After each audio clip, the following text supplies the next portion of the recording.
Welcome to the Final Score Network and the Final Score Podcast, presented by Team Anders Realtors. I'm Andy. He's former NCAA student athlete and co-host. Ryan, jam! Two-hand monster flush! Off the inbound. Ryan, gam, slam, jam. Subscribe to us on Podbean, the Apple Podcast Store, Spotify, or anywhere you get your podcasts. Follow us on Twitter at TheFinalScore35 and TikTok at AGSpartanFan35. Oh, and one more note before we get started. I'd like to apologize to anyone I've not offended yet. Please be patient. I'll get to you shortly. Welcome into the 179th edition of the TFS Pod. Last one of June. Holy cow, I can't believe I'm saying that. This month has flown by. This year has really flown by. It's been crazy. Lots to talk about as always, Stanley Cup. Panthers get their first. They can etch their name off of franchises that have never won a championship. So one less on the list. Lions were next, hopefully. NBA draft is tomorrow. Who cares? Baseball, who cares? College football is getting closer. Keep seeing stuff come out. Previews and whatever. We'll probably do that in probably about a month, I would say, because we got a lot to go over in the Big 18, soon to be probably the Big 20 eventually. But yeah, we'll go to the podium as always. I'll go first. This is a topic that we've discussed a lot in the past, and it came up again over the weekend and pissed me off. That's NCAA tournament expansion. It's already gone from 64 to 65 to 68 now. I think that was probably, 10 plus years ago when it expanded. They put the first four in, whatever. I mean, that's fine. I think that's too many anyways. I think there should be only one playing game. It's for 16 seeds, but whatever. But now they're talking about ramping up this expansion talk again to expand the field to 72 or 76 teams. Once again, what does this do for it's all about money, because they want viewership, they want people to buy tickets, they want people to watch on TV because they know idiots like us will complain about it, but we'll sure as hell watch it because it's the NCAA tournament. It's just stupid. You don't watch it the same though. No, but it's all about money. It's all about the Benjis, like everything else is in sports. And I think, what is this going to do? You allow another mediocre team that will probably flame out and lose. Yeah, there's some teams, like an Indiana State last year, could they have been, a fun Cinderella if they'd gotten in? Yeah, but they didn't deserve to get in because they didn't beat anybody good. Really. So becoming the tournament of participation. Everyone's going to get in. Remember Coach K during COVID, everyone should get in. It's going to be that. Yeah, it's participation trophy generation. Yep. Tired of it. Absolutely tired of it. I got nothing else. All right, my podium. I had one thing, but we're going to save it for tee-up. So my podium has to do with, I don't even remember his name. Jason Strayhorn played football at Michigan State. I believe he's a radio guy, radio guy, right, from Michigan State. His son, just recently, maybe last week or so, committed to Michigan. I'm not on message boards or things like that, but on Bleacher Report, I saw, people are like, this is a problem. We're losing legacy recruits to University of Michigan. I mean, we lost Jaden Mangum there, too. No, this is not a problem. This is not a Michigan State problem, I should say. This is a college sports problem. There's no loyalty. We've been over this a million times on the podcast. These kids don't care. It's whoever gives them the most money. And guess what? If Strayhorn's kid doesn't like the coach and he can get more money as a sophomore to go to Columbus or to go to East Lansing, guess what he's going to do? He's going to do it because he has free will and free reign to transfer. I don't think that you have to automatically go to the school that your parents went to. Now, my kids would have had no choice. They both went to Hope to play sports, and they would have gone to Michigan State. No, I'm kidding. They couldn't have gone to Michigan, though. But seriously, I mean, why?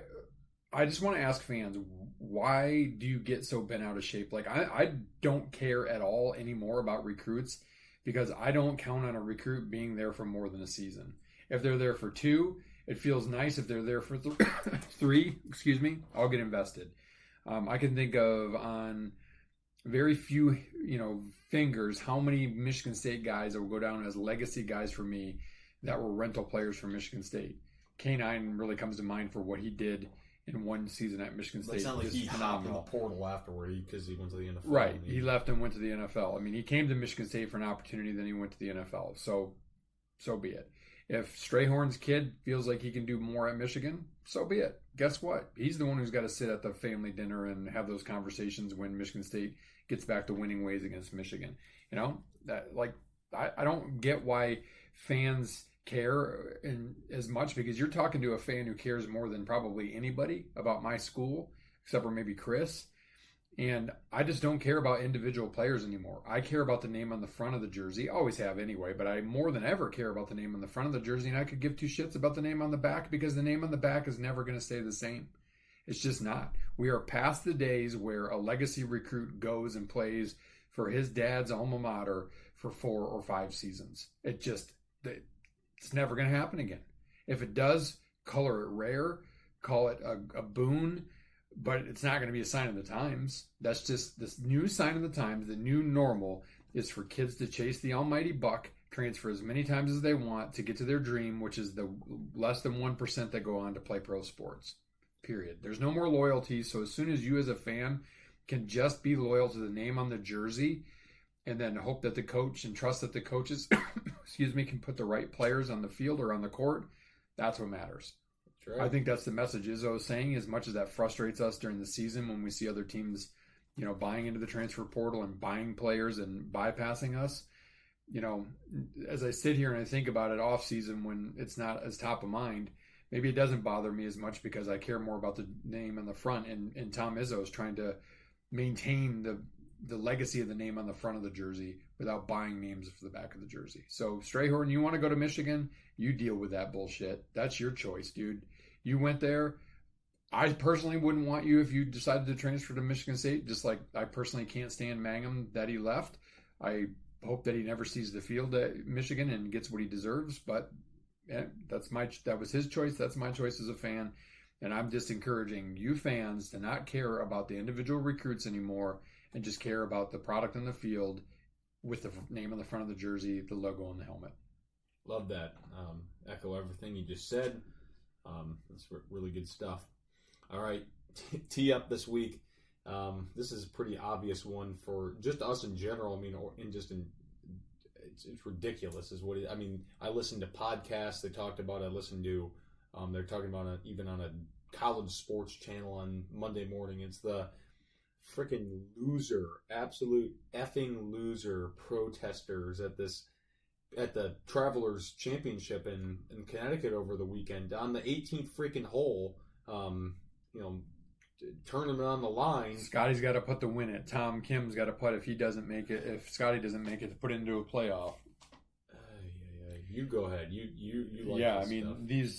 these absolute a-holes, run out on the court or on the course to inflict destruction. They throw powdery substances, smoke bombs. One of them got absolutely planted by a police officer. Good for him. On the green, but guess what that does is it puts a divot in the dent. He didn't drive down though. They said it wouldn't have been roughing the passer. He didn't. It's just like I get it. You want to go in your little carbon whatever, and you want to buy your bullshit. That 12-year-old from Sweden who cried about the environment. Look, I'm 51. I've been alive. We have listeners that have been alive a couple decades longer than me. Guess what? We've lived through. Oh, acid rain's going to kill us. Oh, the ozone layer is going to be depleted and we're not going to be able to breathe. We're going to blah, blah, blah, blah. Every decade, it's something new. Every decade, there's dumbass climate protesters who are too lazy to get a real job to actually go to work using daddy's money to be a quote-unquote protester. One of them looked like some transgender Sinead O'Connor lookalike. Get that out. I don't care if it's golf. I don't care if it's bowling. I don't care if it's Australian rules football. Sports is a safe haven for fans, and especially in a public place like that. The Tom Kim looked like, what the hell just happened? Like he was scared for his life. I mean, like they don't know if they're going to go after them. There's no place for that in sports. You want to whine and cry about your CO2 emissions and all that other bullshit that is completely fabricated. Go do that on somebody else's time. Go tape yourself to a tree in the forest and so that they don't cut down the tree. But you people like ruining priceless art in galleries in France and doing that kind of shit in a golf tournament, Yeah, I've got one place for you, and it's that island in the middle of the Pacific that I want to send about half the world to on a same giant boat with a slow leak, and let all you brilliant assholes figure out how to stop the leak before you get to that tiny island and eat each other to death. Go to hell. That's my take as a sports fan. There's zero place for it, period, because you're just flat out wrong anyway. And then let alone to ruin a sports event and put people's lives in danger. No thanks. Next time, get snipers up on the top of those, top of the stanchions and the stands, and you off somebody that does it. That'll stop it from happening. Yeah, right. They wouldn't do that, but that'd be hilarious. In some countries, they would. That's the problem with our country. We're soft. And we let that shit happen. Yep. All right, let's go to our par 3. You want background checks for people to get guns? I want background checks for people trying to get tickets to sporting events. Yeah, seriously. No idiots allowed. Well, that's outside the realm of possibility. All right, par 3, as we've been doing for the last month or two. Let's hit some golf. Continue on that trend. What do you want to talk about first here? How can you not talk about Scotty? The machine. First person since Arnold Palmer, which is in 1962 to win six tournaments before July. Not even Tiger Woods did that. No. This is an interesting thing I saw. I can't remember where I saw it, but as soon as Scotty switched to the mallet putter, he's, I think, undefeated in elevated tournaments. Not including the majors. And, oh, by the way, he won a major. And he contended for the PGA after a bogus arrest. Yeah. The only one he's played, quote, poorly in was the U.S. Open. Yeah. And not very many people played well in that. So, yeah, and the thing about it is, he's not winning, no offense to the Rocket Mortgage or the 3M, but he's not winning some piddly little tournament. He's winning elevated events with the best players in the world. And he's like doing it in different ways, right? He's won on hard courses. He won on a Birdie Fest course at TPC River Islands. TPC River Highlands is actually a really, really good course. It's just not long enough for them. They can score on it. Yeah, they can score. Shorter clubs in, but it's a really nice course. It's a fun tournament. It's always, always put on a show for everybody. That huge playoff. There's places to get in trouble there too. Guys. There's water. There's thick rough. There's bunkers. Tony Finau peeled off. He went in the water on 16. M struggled. I think it was on like 12 or 13. There's golf is a game that if you keep the ball in front of you, guess what? You're probably going to do well, and that's what Scotty Scheffler does. Like the one time this season lately that he hasn't was the U.S. Open, and even then, he wasn't striking it as well, but he just is putting kind of lost him for the weekend, which lost a lot of people because those greens are so diabolical. Like he just doesn't get himself into trouble. Call it boring golf, call it whatever. He's shooting 4, 5, 6 under par in these elevated events because he just doesn't hit the ball very often. No, he's pretty precise. He doesn't have blow up holes, and if he does, like at the Memorial, he had a triple bogey 7, came back on the next hole and had a birdie. Yeah, his bounce back's pretty unreal. He's so good, just striking the ball. And he stands so out consistent. As one of the best human beings. Golfers are generally good people on the tour anyway, but he's like one of the best. The way he got choked up holding his little guy, the first time his little boy, is it Bennett? He was there when he won. Oh, at the Memorial too. Yeah. So just watching Scotty's wife and Scotty's parents, the way they interacted with Tom Kim, who he plays with a lot in Dallas. Just great stuff. He's a class guy, so he's easy to root for. Most people would be like, I remember when Tiger was so dominant, I didn't want it because Tiger was just kind of brash and he was kind of an a-hole and he's just a jerk. He rubbed people the wrong way. He was dominant as a golfer, which was fun, but his personality was so abrasive.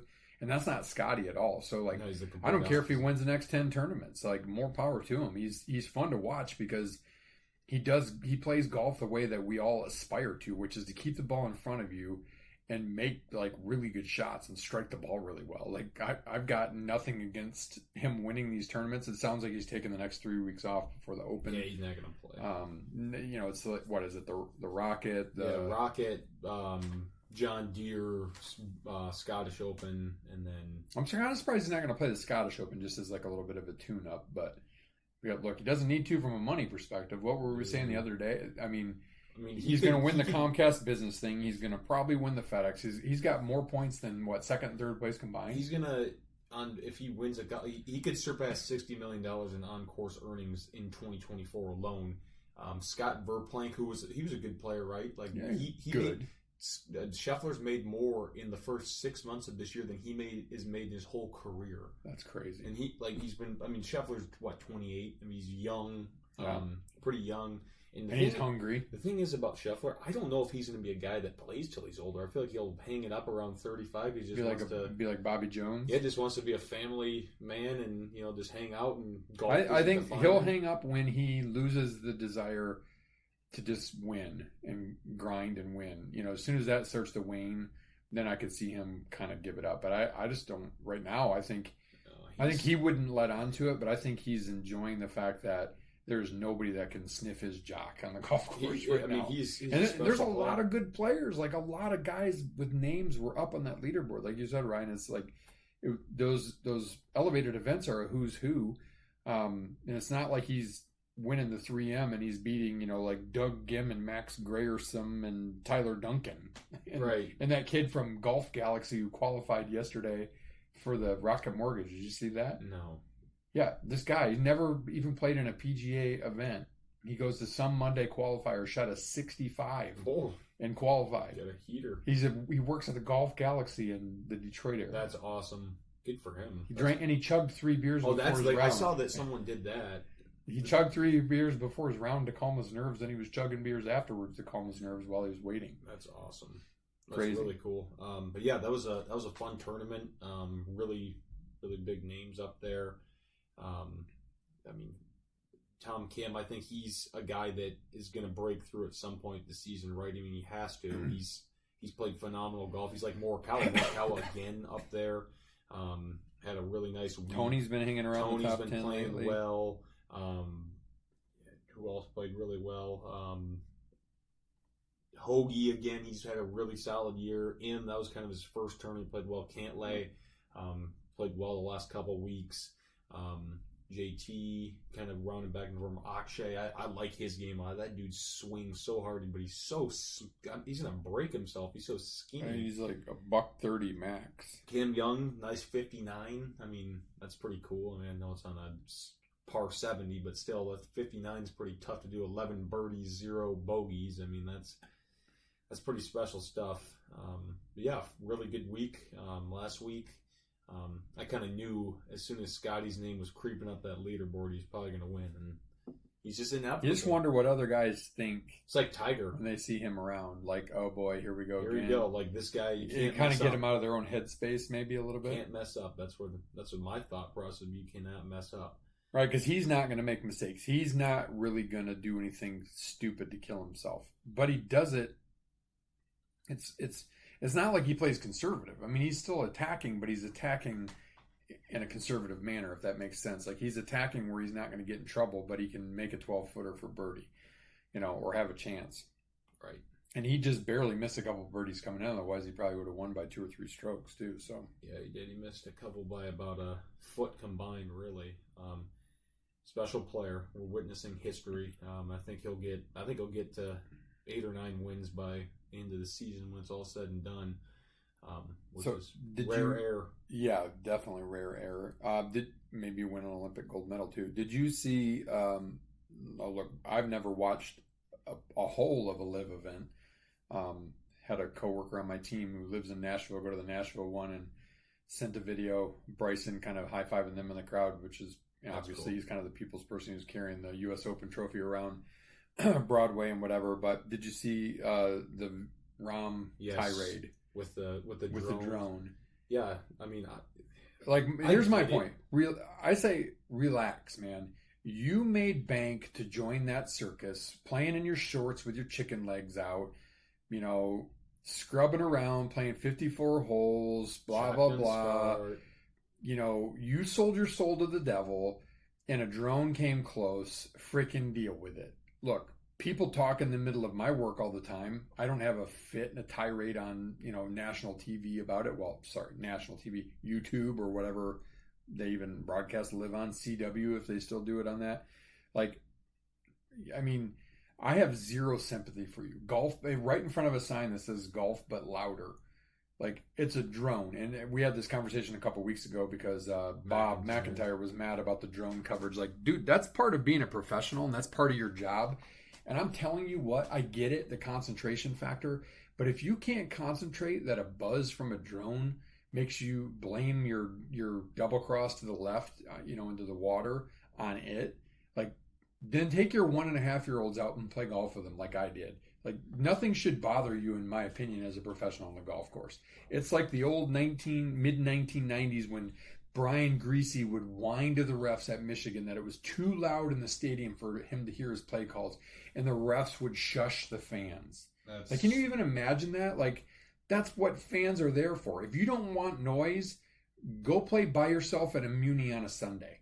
Like, don't take $100 million plus or whatever ungodly amount of money you got from the blood money to go play. Like, hold your stuff together, big baby. Yeah, and he's not going to be the last to do it either. He's just kind of already he's on my bad list for the live stuff, and I liked Rahm. I don't like him too much anymore. Yeah, the funny thing is I didn't like him. Then he became more likable because he became kind of a people guy like Bryson. And now I don't like him again because he's just an a-hole again. We both thought he was kind of a jerk, and then he kind of got better, and now he's not. So I got some other golf things, but we can talk about those in mailbag or in Hodgepodge mailbag. Yeah, let's go. Or the Schrocket Mortgage. How'd we do last week, by the way? No, not great. We'll leave it at that. Neither of us. Not having a good year. Okay, my guys: Jake Knapp. Bomber. This course is short, easy. Tony Finau. They won it a couple years ago. I'm going to go Brendan Todd. Ooh, Brendan. He won it a few years ago, I think, right? No, he isn't won it. He's never won it there? No. Seems like he did. There's like nobody playing in this. Oh yeah, Nate Lashley, I remember him. Zalatoris is playing. Man. Cam Young. There's like nobody of... Didn't Charlie Hoffman almost win it one year? No. There's like nobody of... Aaron Rye almost won it last year. I'm going to go with Woodland. He's actually been playing a little bit better, and I think he's like, that would just complete his comeback a year after. So that's more of a sentimental pick than anything as I'm looking through here. Cam Davis actually did well a couple years ago, right? He's won it. Won it, yeah, but I'm gonna go with Woodland. Right. He's a long shot, but Michigan, Detroit Golf Club, Ross course. Yeah. Be another birdie fest. Probably won't be as hot last year. The last couple of years has been like in the 90s. It's supposed to be in the like around 80 all weekend this weekend. So I think it'll probably be pretty nice. Yeah. So it's always a fun one to watch just because it's local. And then the women aren't they up playing their 2-person team thing at the Dow Classic or whatever up in Midland? Yep. So that's pretty cool. I got nothing else if you don't. All right. The first shot is presented by Norris Sports Group. NSG is a boutique agency of experts with 30-plus years of experience in sports, sponsorship, and much more. Learn more about them today at norrissportsgroup.com. All right, I did my homework. I actually have quite a few things beyond Mitchapalooza's little segment for Mailbag Hodgepodge. All right, so first, let's talk about this first. You mentioned the Open. Hockey. Stanley Cup playoffs. Last night reminded me that I have got to watch more hockey. Hockey is just such a fun game to watch. I remembered it when I went to the Griffins game on New Year's Eve, which is a tradition here in Grand Rapids. It's like the Red Wings, at least used to be in Detroit. They always played a home game on New Year's Eve. It's fun. And like last night, there's just nothing beats a Game 7 in hockey playoffs, especially for the Stanley Cup championship. And that game was everything as advertised. It was close. It was a 1-goal game. Back and forth right away in the first period, a sweet goal in the third period, and then several chances by Edmonton. Canada foiled again. I think Edmonton, shockingly, is only the 7th Canadian team in the finals since Montreal won it in 93. So in 32 seasons, only 7 Canadian teams have even been in the finals. That's crazy. And a few of them have taken it to 7 games, and Edmonton was so close. started the season something like 2-9-1, fired their coach, got the guy that they ended up with. Crazy stat last night. They, because they started this series, excuse me, down 0-3. 3 different times they went on 3-game losing streaks in the season. Their responses were 5-0, 16-0, and 3-0, which were the 16-0 is the second longest winning streak in NHL history. And they almost did it again last night. Place was rocking. A couple years ago, you couldn't give away tickets. And now Miami has completed Ryan and I were talking about this last night, how many big cities have won a championship in all 4 major sports. Now Miami's there because the Dolphins did it in the last perfect team. Done it. The Heat have done it a few times. The Marlins have done it a few times, and now the Panthers have done it. By the way, for my money, there is nothing cooler than hockey sweaters. Like they're just sharp. Just a game that I'm jealous that I have no athletic ability to play, but it's like so graceful, powerful, mean, speedy, all at once. How these goalies stop anything is beyond me. The first goal by Florida, the deflection that the guy had was just like a backhand downward deflection, just otherworldly. Also, Matthew Tkachuk, his dad, Keith Tkachuk, I thought his name's not familiar, played 18 years in the NHL, never won a Stanley Cup. His brother, I think, plays for the Ottawa Senators, has yet to win a Stanley Cup. And just like how emotional he got, sharing what it was like to go to the arena to play that game with his dad and his brother before he left, and just the class with which he delivered himself after the game. And the other thing for me with hockey, what other sport, seriously, golf, you shake hands afterwards, like win or lose, but like in the bitter agony of defeat, these guys, and it was led by McDavid, who's arguably one of the best players right now in hockey. He was the first person to start the handshake line, and they shake hands with everybody in the last game of a series. It doesn't matter if it's game 7, game 4, whatever, the clinching game. I think that is one of the coolest things in sports. I think hockey's got it right. I did see one Pride ad, which is ridiculous, but they got rid of all Pride BS this year because of the stupidity that came out last year when somebody refused to wear the jersey.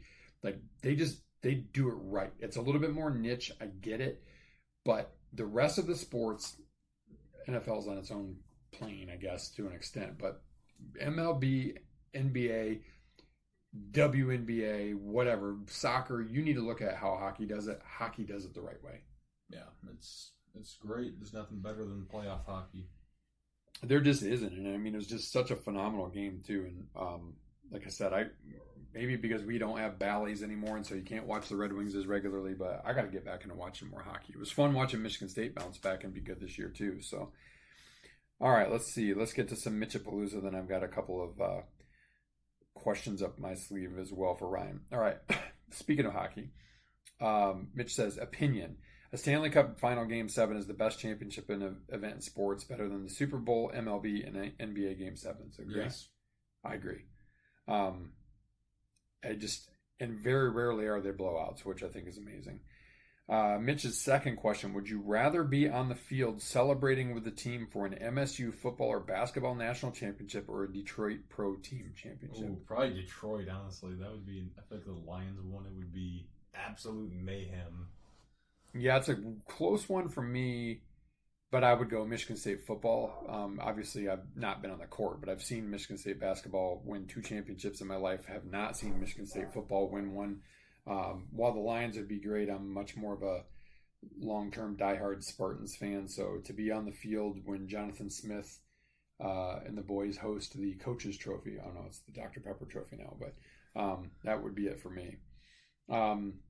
Mitch says, I think the other 3 drafts outside of the NFL should host every year at the Sphere in Vegas like the NHL is doing this year. Agree or disagree?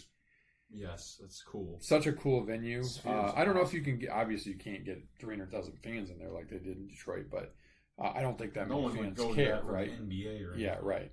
Yeah, I think the Sphere is just, there's got to be more about the Sphere. The Sphere is sweet. And then Mitchapalooza's last question of this segment. Scotty says he is taking 3 weeks off before the Open. Do we think Rory or anyone else will get hot enough to compete with him on the other side of the pond? I'm gonna say no, but I don't think so, because these guys, they're probably next will play in the Scottish, right? Like they may go play in a DP World not Tour, many but people are playing in the next two. no, the John Deere is like your last chance to qualify. I think for maybe the Scottish is now, but yeah, I don't know. I mean, there's plenty of guys that are playing well. Ryan, you mentioned them, like Tom Kim and Rory, obviously minus the debacle down the stretch at the U.S. Open. Like, a lot of guys are playing well, but I just don't think anybody. I mean, it's evidenced by the FedEx Cup standings. Second and third place added together doesn't make up the difference between, where Scotty and the rest of the field. I mean, it's ridiculous. His lead is just it's unbelievable. It's otherworldly. Yeah, what it is. I mean, it's just it's not even imaginable. It's that crazy. All right, so those are the Mitchapalooza questions. So here's another golf one. I saw this last week in Golf Magazine, I think. Will Liv see a boost from Bryson winning the U.S. Open? I think briefly, and then I'll just get back down. I think for local fans that go to the events in person, but where can you find it on TV? I'm not going to go seek it out. So, I think it helps the Liv's image maybe until they remember that Liv is about playing with blood money. Right. That's what it's all about. And then people like Rahm being a D-bag and whatever else. All right. So here's a fun one. Let me pull this one up. So I got a couple things queued up here in my web queue to talk about. All right. So this one. This caught my attention. I had to read it because he is an absolute train wreck. He's like going by the car accident. And you're like, oh man, did anybody survive that? And we're talking, of course, about Phil Mickelson. Oh boy. They asked him on a podcast, what does Phil Mickelson think his legacy will be? And he said it's hoping it's one thing. He said, let's see here. What will your legacy be when all is said and done? What do you think? And he's like, well, I mean, I think hopefully live golf and helping get the game to a younger crowd, helping get the game to younger players and giving them the infrastructure to become great, helping to grow the game on a global basis. Like all the things Live Golf is doing. I feel very connected to the success. What drugs is he smoking, doing, shooting, whatever? Well, they probably what younger crowd? Nobody's seen it on TV. You're reaching, okay, let's just say aggressively 100,000 fans in a 3-day gate weekend. Local fans, they're not going to go looking for it on the CW. Like, how are you helping grow the game because you took blood money? How is that helping?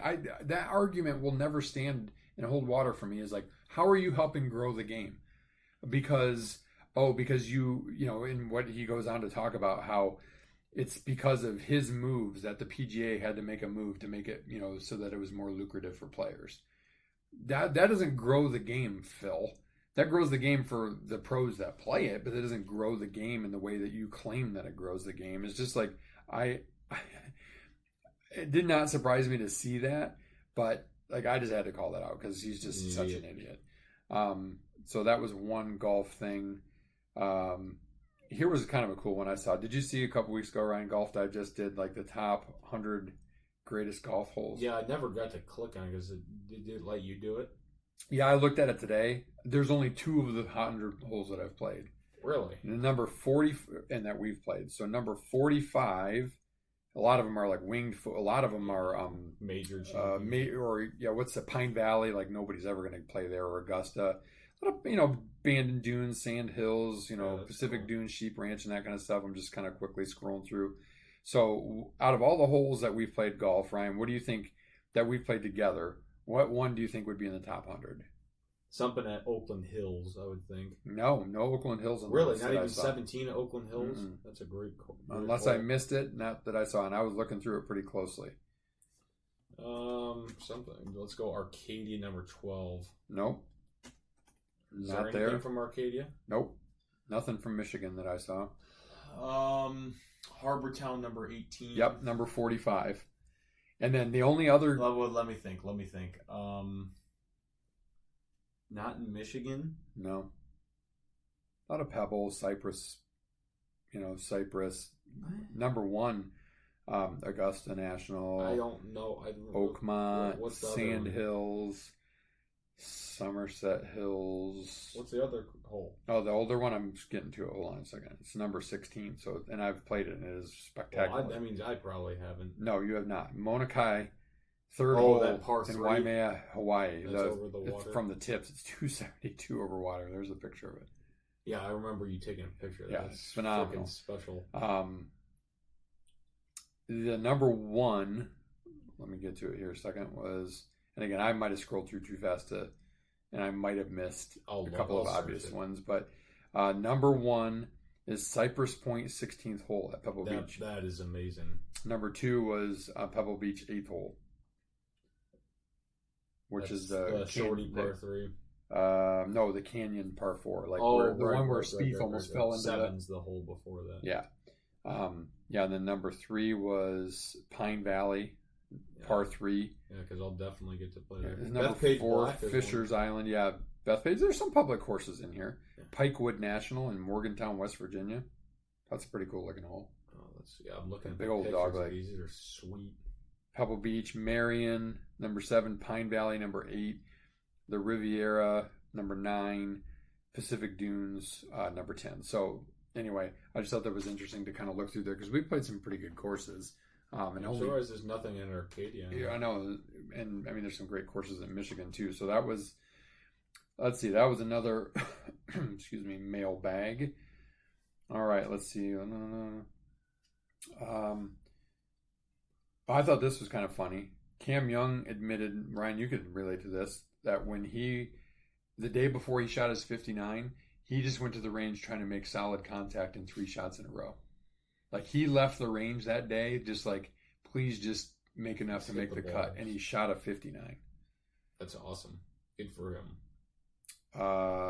Okay, so this was one of my articles that I liked. So I wanted to debate this one. So this is, no, of course it's not popping up for me.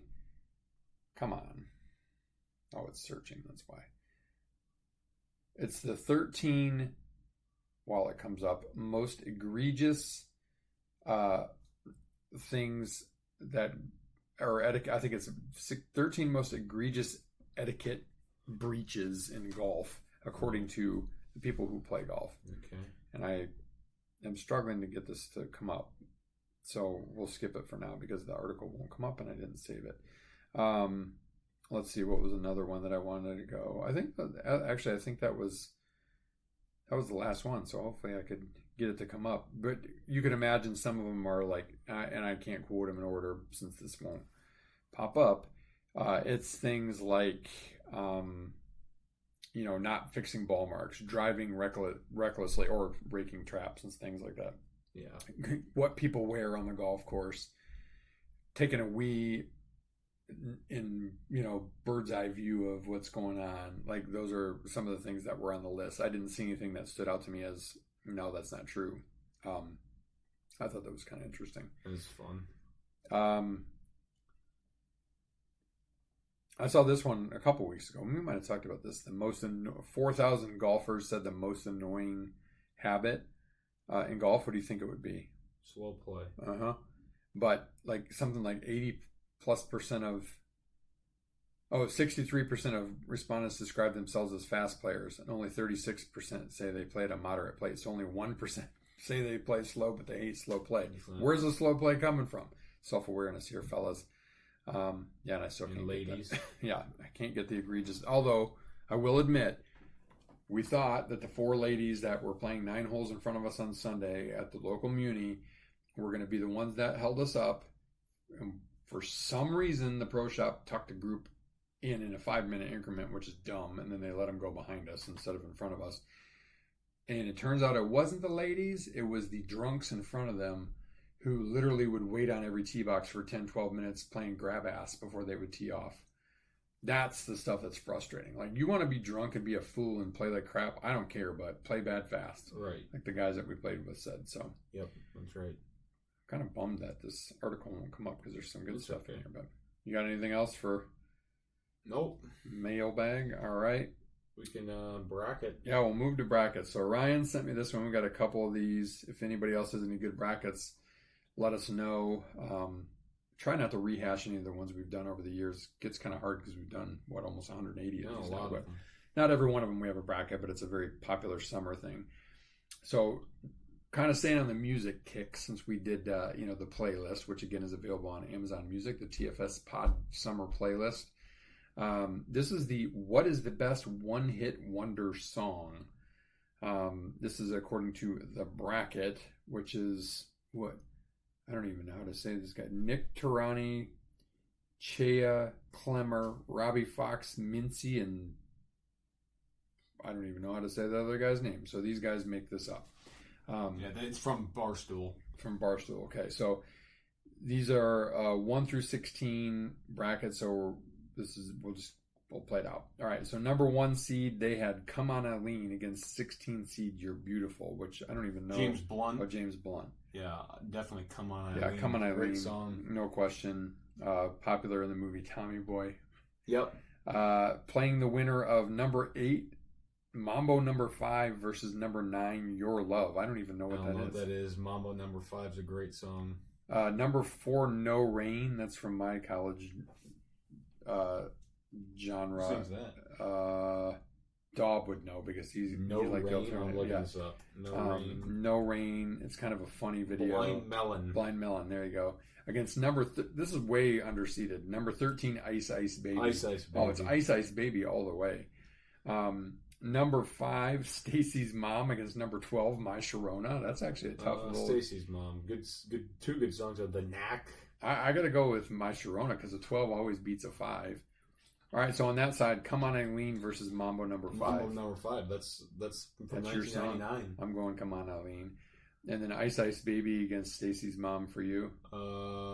Ice Ice Baby. And I got Ice Ice Baby against My Sharona. I'm going Ice Ice Baby, and I got Ice Ice Baby going to the finals. I'll go Mambo number 5. All right, and then on the other side, you got "Tub Thumping." What? By Chubbawamba or whatever. You've heard that. You Yeah. get knocked down, but I get up Yeah. again. That song. Playing against Scatman. Never even heard of that. I'll just go with the Tub higher Thumping. seed. Then you got 1,000 Miles versus Jump Around. Jump Around. Definitely Jump Around. Jump Around all the way. And then you got 1985 against Call Me Maybe, which Call Me Maybe got, you remember the Olympics when, what's her name, the young girl swimmer Yep. did the Call Me Maybe whole thing. That was pretty funny. 1985. 1985 is a great song. Bowling though. for Soup. Yeah, I'm going 1985.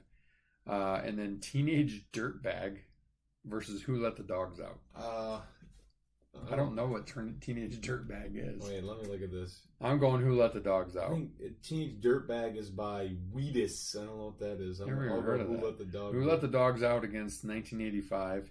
1985. I'm going 1985. And then Jump Around versus Tub Thumping, Jump Around. Jump Around, yeah. Jump Around. Jump Around beating that. Jump Around, Mambo number 5 for you. Now number 5. And I got Jump Around, Ice Ice Baby. It's Ice Ice Baby. There's no question. You got to go with Vanilla. Polo, I think, unknowingly put in our group chat last night, thinking that Cedar Village was getting raised when it's Spartan Village. And we were talking about the summer that we lived there when the old CV went on the rent control, and it got really cheap and it got really interesting to live there. There's some words I could come up with. Interesting to live there. Gunshots a few times. And he said gunshots rang out like a bell or whatever. And I said, I grabbed my 9 and all I heard was whatever, shells. So I completed it hoping somebody else would keep the Ice Ice Baby lyrics going, and they didn't do it. But anyway, just a fun one. Always looking for good brackets, looking for good contests. Could be food, it could be beverages, it can be music, it could be movies. Nothing's off limits. We'll get a little lifestyle-y here in the summer. It's getting to be the dog days. NHL's over. we don't talk about that much, is just baseball and golf, and maybe we'll start the college previews sooner. We've got to figure out how to do those too. So that'll be interesting. But now a word from our presenting sponsor. Team Anders Realty will help you find the home that fits your wants and needs, and they make the process simple and fun along the way. The Anders have served thousands of clients for 30 plus years in the West Michigan area and are here to serve you today. Learn more at teamanders.com. All right, Sprint at home. Saw an article about toughest stadiums. I think NCAA football's dropping. That was one that I was going to do. NCAA football's dropping. They did drop the 25. Yeah, the 25 for what's the toughest Big Ten football stadium? I got them. All right, here, I meant to do that, so my bad. We're going to rewind. Well, that's one of the sprint questions. Yeah, but I got the whole 25. That's a lot. Let's do it next week. Let's just do that one next week. We're already the sprint. What's the toughest Big Ten stadium to play in? Toughest Big Ten. This is including the new Big Ten. Well, I can tell you how they rank them. I'll tell you how I do. I've only been to two of them. But... I've been to Ohio State. I've been to Penn State. I've been to Michigan. I've been to Northwestern. I've been to Illinois. Boy. Honestly, I gotta go Penn State. I'm going Outson. Outson's insane. Oh, well, now. That's right. We've been to Oregon. That is nuts. That is on the list. It's only ranked 11th. Bonkers. Yeah, that's BS. Michigan State's on the list. I know, 23rd or 22nd. I'd say that's pretty. Yeah, so we'll save this one for next week. Sorry, I missed that one. But you're good. Yeah, what do you think? What about, let's do we got to start the sprint over because somebody tripped. So long first again. Who would you say is the toughest place to play in the country? They said LSU. On that thing, I thought they did. Texas A&M is what they said. Oh, screw that. I think it's... I will tell you because I've been there. And it was only a 3:30 game, and I've heard at night it's... I'm going to say LSU. I think that's LSU was unbelievably loud. I would say LSU's 1 for me, then 2, I'd probably say like Georgia or Bama. Bama's number 2 on their list. Georgia's maybe top 5. Tennessee. Ohio State's number 4 on their list. Penn State's got to be up there. Penn State's number 6 on the list. Well, I mean, there's a ton of really... There's like 11 SEC teams. All right. Toughest Big Ten basketball arena. Toughest Big Ten basketball arena. I mean, a few years ago, I would have said the Breslin, bias or not. Trash now. But the Izzone is soft. I notice it in games when I'm there or on TV. Like, it used to not... Like, Michigan State could be in the doldrums. They could be, like, in a slump. They could just be not shooting the ball well. They could just be off to a slow start. And the crowd would, like, get going to back them. And now the crowd waits for something good to happen before they back them. And if it never happens, they never spark them. So something changed, generational, whatever the case may be. So it's not there anymore. I think it's Mackey. Yeah, Mackey. And if you ask Polo, who's been on the podcast before, he would say... in opposing places that it's Mackey because of the way the roof is and the fans are right on top of you. I think it's Mackey. I've never been there. I would love to go there because I've heard it's an amazing crowd, but I think it's Mackey. Yep, I'm going Mackey. Big Ten college town you'd most want to visit other than East Lansing? That's a good question. Minnesota, no. Well, I can tell you that. Okay, so I'll tell you where I'd want to go. I've been there before, but not for a college football weekend. And that was a team that was not in the top 25, by the way, is Lincoln, Nebraska. Their fans are great. They love their football. The football stadium goes crazy. They've got amazing steaks. Yeah. I would go to Lincoln. I was between Bloomington and Madison. I've heard both are really cool. Yeah, I mean, we were kind of quasi-Madison, not for a football game, but it's kind of, I don't know. I don't like the bigger city vibe. Like Lincoln, for Nebraska, is a big city, but it like has more of an East Lansing feel. Like I wouldn't want to do Minnesota. I don't want to do LA. Been to Columbus. Been to Ann Arbor. Eugene is cool. We were only in and out, and we didn't really see the town or anything, so I don't know about that part of it. But I've seen Washington Stadium in Seattle, but that's a big city. I just don't. The big city stuff doesn't do it for me. Columbus isn't bad, but that's kind of a big city. Honestly, Penn State's a really beautiful place to go. And it's it's more like East Lansing. I know Dauber would cringe because he hates Penn State almost as much as we hate Michigan, but Yeah, for me, I think it's Lincoln. I like it. This is I heard someone talking about it. This goes back to a conversation I had with someone about hole-in-ones, and this is kind of rhetorical, but idea / petition to have a universal hole-in-one insurance you can purchase as a golfer every year. You pay a fee, and then you don't have to pay for the drinks every time, because there's no way in hell if you were at, I think it was Mr. Kinsel told me that his playing partner had a hole-in-one at Boulder Creek, and he spent almost $2,000 on drinks afterward. Yeah, that's how's that fair that you do good and then you pay for other people because you're lucky, I guess. I mean, it's like BS. It's like winning the lottery and buying everybody's drink, except for then you have money.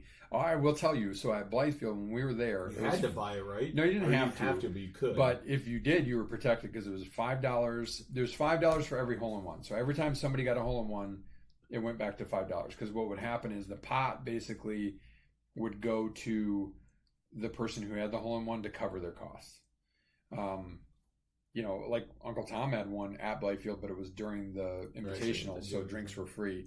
That would have been a nightmare because there were a lot of guys there and a lot of heavy drinkers. But I agree. I like that idea of like some sort of a universal, you pay to get on the GAM or on the GIN outside of Michigan, to have a handicap. So why not kick in an extra $5 that like now, how many people are on the GIN? It's got to be millions, right? Tons. Everybody throw in $1.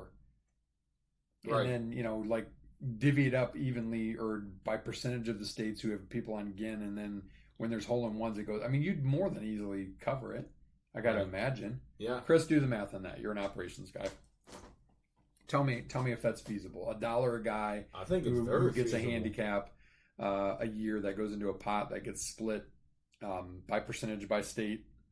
And then anytime there's a hole-in-one, somehow it gets doled out. I like that idea. Love it. I think it's a good one. All right. That is 179. Let us know what you want to hear. But we appreciate you guys listening. I couldn't do it without you. Here we'll get to you right before the 4th of July, and then I think probably we're gonna have to start doing those previews pretty soon, because even if we do 2 a week, that's 9 weeks. Yeah. Oh, jeez. We do 3 a week, that's 6 weeks. So we're gonna have to get after it. We'll probably do 3 a week and figure out our order. We're gonna have to probably put our heads together, figure out the projected order of finish 1 to 18, and then one of us take odds, one of us take evens. All right. I think that's how we'll do it. All right. Meantime, as Tiger Woods once said, and is very appropriate given Scotty's run at the top, the key is to consistently put yourself in a position to win.